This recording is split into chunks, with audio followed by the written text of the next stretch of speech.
Zovemo Zokija, Mihajlovog Ćaleta. Možda je malo kasno da ga zovemo. Zoki Ćale Mihajlov. Aj, zvaćemo, brate, ko zna šta se desi. Šta se voz prevrnuo? Ne kontam. Nemoj zezati, brate, samo neka sranja, brate. Kad će neke lijepe vesti, brate? Da su baki zatvorili lokal ili tako nešto. Opa, sini. Halo, Zoki, izvini što te ovako kasno zovem. Nemoj se izvinjavati, šta ima?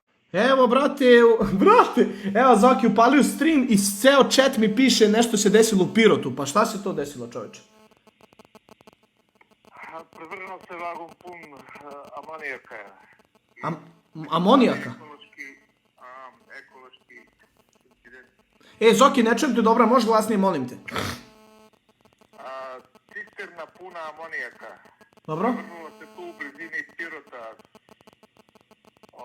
Možda na 4-5 km od Pirota tu negde. I vanredna je situacija. Prvo sutra vidit ćemo dalje kako se bude.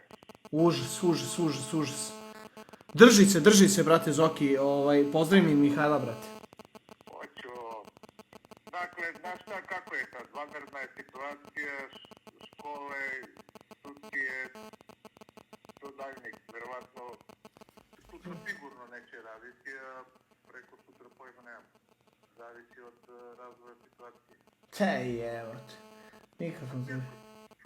Ništa, držite se, ja još, ceo chat mi piše kao nešto bilo u Pirotu, ne znam ja šta voz se prevrnuo, rekao ajde da te nazovem da im šta se dešava, čoveče.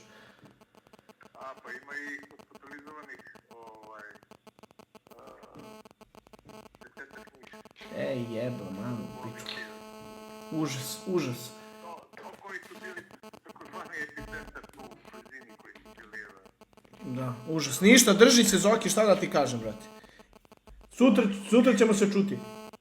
Okej, hvala ti na pozivu, pa se čujemo. Ajde Zoki, ajde, čao. Ljudi, eto, čuli ste neke vanredne situacije, voz se prevrnuo ovo ono. Zašto sam brzo prekinuo sa Zoki? Zašto mi ceo chat piše mikrofon